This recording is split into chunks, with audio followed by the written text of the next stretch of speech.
In this video I'm going to show you how to cut a large hole in the centre of a 7-inch vinyl single. It's what we call dinking. So we go from this to this. But why do we need to do this? Well, when the 7-inch single was invented by RCA in 1949, I think, this was how they designed them. Consequently, the jukeboxes of the 50s and early 60s were all made mainly in America to play records with a large 1.5-inch centre hole.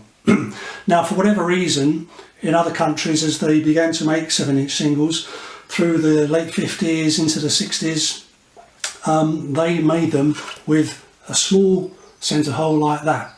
So today, if you have, if you're lucky enough to own a jukebox which plays records which have a large centre, and there's a record that you want to put on it with a small centre, then you're going to need to find a way of making that hole that size.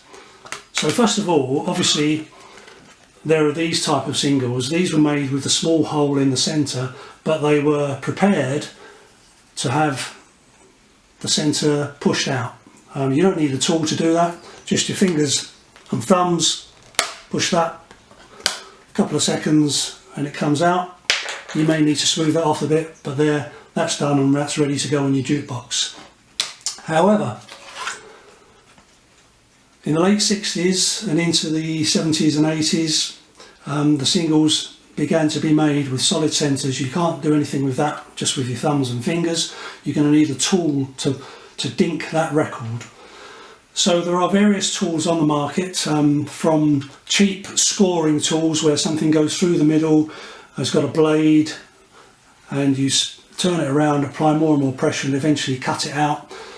It does work, but it takes a long time and it's not a very good cut, but they are cheap. Then there's the professional dinkers. If you can find one, they are very rare. They occasionally come up for sale on the internet, but you put your record on them and they're effectively a giant stamp. They'll push that centre out in no time at all, but as I say, they are rare and they are very, very expensive. So what we need is something that's mid-range, which is going to do the job for you. So this is the tool I'm going to show you today. It wasn't actually designed and manufactured as a record dinker. It is in fact what's known as a sheet metal punch. So this one is a Qmax sheet metal punch. It's the 1.5-inch version. They come in all sorts of imperial and metric sizes, but you must get the 1.5-inch version because that hole there is 1.5 inches in diameter. Now, because it wasn't designed as a record dinker, there is one issue with it in that this central spindle is 3/8 of an inch and the hole in a 7-inch single, the small hole, is 5/16 of an inch. So we're going to need to enlarge that hole by 1/16 of an inch to make this tool work.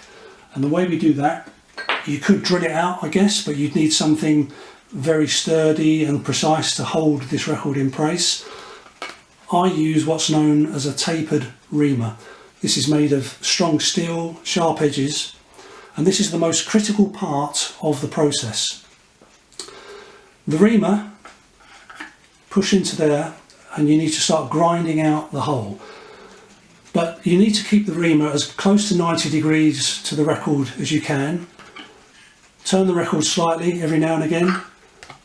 Do it from both sides and keep it central. So why do you need to keep that central? Well, because when we eventually get to punching out the large hole, if that is not central, and I'll exaggerate this, when this record goes on your jukebox, it will play like that and you'll get wow and flutter on the sound and it won't sound very nice at all. So keep reaming, spin the record, do it from both sides, and every now and again check to find when this just about fits through. So for the purposes of this video, I've already reamed out this record here. The hole's been made a little bit, 1/16 of an inch wider. The spindle just about fits through there. Put that through there. The other side of the punch goes on there. Screw that down and hand tight. Now, you're going to need a couple more tools to help you along here. So in here we have a 5/16 of an inch hex key which goes on that side, and you could try and hold the other side, but I prefer to use a 1 1/4 inch spanner. Got that on there, hold that tightly, and then we start to turn. Now when we turn, there's going to be some nasty noises, the record will start to bend, but fear not, because it will not break. And you just need to keep going, keep turning, keep turning. It's quite tough to do. And there's a crack for you. You hear that?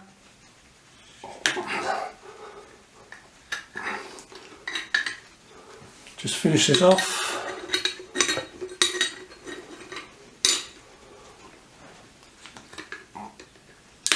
And there we are. Now then, and there is your perfectly dinked record. Thanks for watching.